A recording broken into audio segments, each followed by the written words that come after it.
Hello दोस्तों, welcome to अपना M education. दोस्तों, रीजनिंग के एक नई वीडियो के साथ फिर से मैं उपस्थित हूँ। इस वीडियो में मैंने रीजनिंग के मोस्ट इंपॉर्टेंट सिलेक्टेड क्वेश्चनों को लिया है जो कि अक्सर प्रतियोगी परीक्षाओं में पूछे जाते हैं। तो चलिए शुरू करते हैं आज का पहला प्रश्न। उससे पहले दोस्तों मैं बता दूं, इन प्रश्नों को आप पहले खुद से ही बनाने का प्रयास करिए। जब आपसे ना बने तो उस वीडियो को आगे देखिए और उसको अच्छी तरह समझने का प्रयास करिए। चलिए शुरू करते हैं आज का पहला प्रश्न। जिस तरह सिंगल का संबंध छाछठ से है उसी तरह विंकल का संबंध किससे है? दोस्तों इसका उत्तर दीजिए। तो चलिए आइए देख लेते हैं इसका सॉल्यूशन। तो आप देख रहे हैं इनको मिला के मतलब छाछठ लिख दिया है, मतलब लग रहा है इसका योग है टोटल छाछठ। तो हम इन अंकों का कोडिंग कर लेते हैं।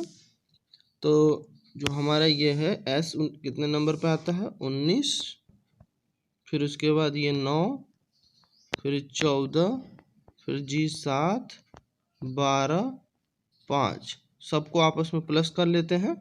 तो 9 9 18 4 22 7 29 2 31 5 36 के 6 हासिल 3, 1 2 3 और 3 हासिल मिला के 6, कितना आ गया? 66। तो आप देख रहे हैं इन सभी के योग से ये लिखा हुआ। तो इसी तरह हम इसका योग कर देंगे और आंसर दे देंगे।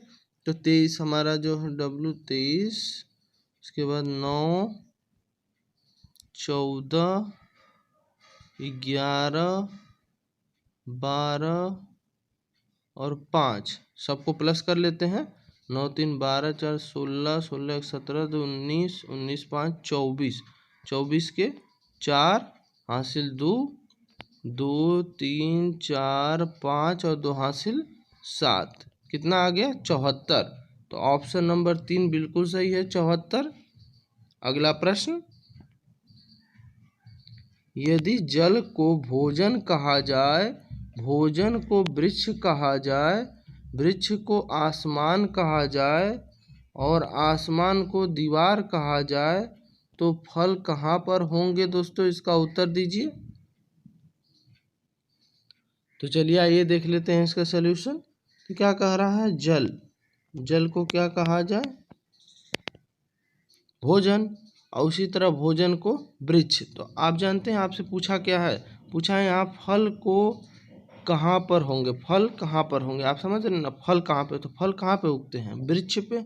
अगर वृक्ष को इसमें जो बोलेगा वही हम आंसर दे देंगे। तो वृक्ष को क्या बोल रहा है? वृक्ष को आसमान कहा जाए। आप देख रहे हैं ना, वृक्ष को आसमान कह रहा है, तो फल कहाँ उगेंगे?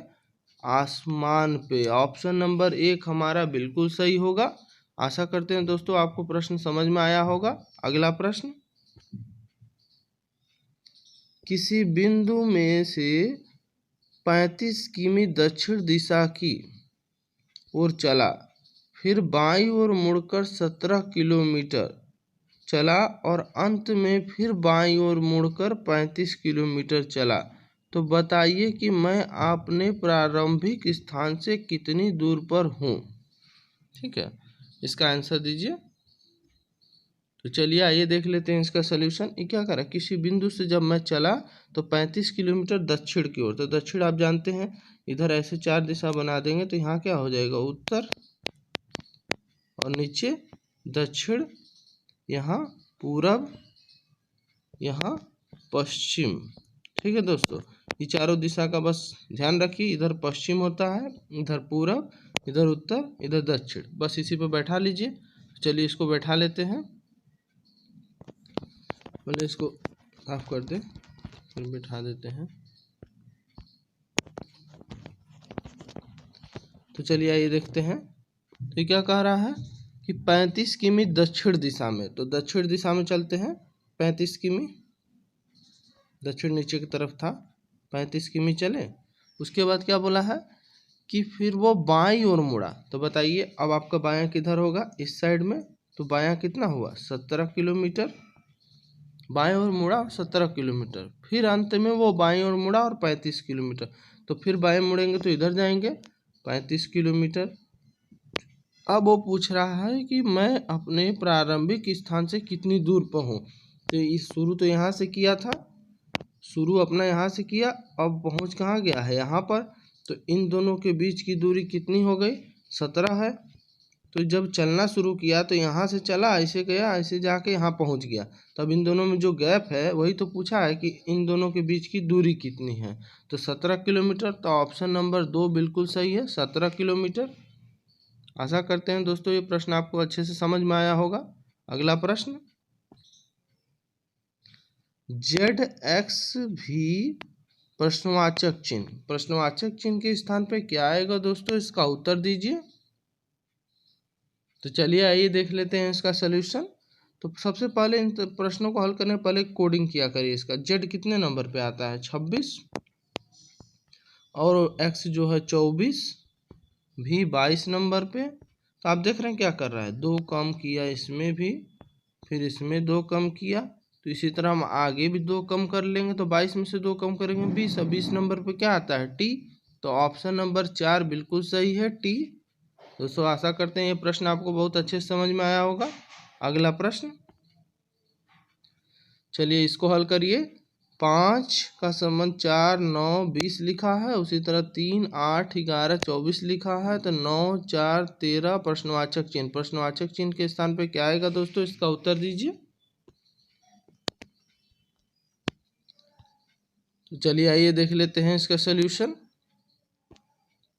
तो आप देख रहे हैं दोस्तों, पहले हम इसको क्या करें, देखिए जोड़ के 5, 4, 9, 9 को 9 लिखा है, फिर 9 और 9 18, तो 20 लिख दिया 2 बढ़ा के। तो यहाँ देखते हैं ये कितना हुआ, 8 3 11, और 11 11 22, और 22 2 24, मतलब इसमें भी 2 बढ़ा दिया सबको जोड़ के। तो 9 4 13, और 13 13 26।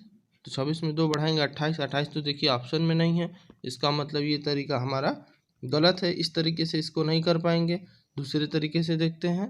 तो इसको हम ये कर सकते हैं कि अगर हम 5 4 जोड़ रहे थे, यहाँ 9 आया, 5 4 9, और 5 का 4 में अगर गुणा कर दे तो 5 4 को 20। देखिए इन दोनों को जोड़ने पर ये अंक प्राप्त हो जा रहा है, और इन दोनों का गुणा करने पर ये वाला प्राप्त हो जा रहा है। तो उसी तरह आप ये भी करिए, इन दोनों को जोड़िए। तो 11 मिल गया, 8 3 11, इन दोनों का जब गुणा कर देंगे तो 8 3 के 24, ये वाला मिल गया। उसी तरह इसको देखिए, 9 और 4 को जोड़ देते हैं तो 13 यहाँ वाला मिल गया, और फिर 9 4 का गुणा कर देते हैं तो 9 4 को 36। ऑप्शन नंबर जो हमारा कौन सा सही होगा, 3, 36। तो दोस्तों आशा करते हैं आपको सभी प्रश्न बढ़िया से समझ में आए होंगे।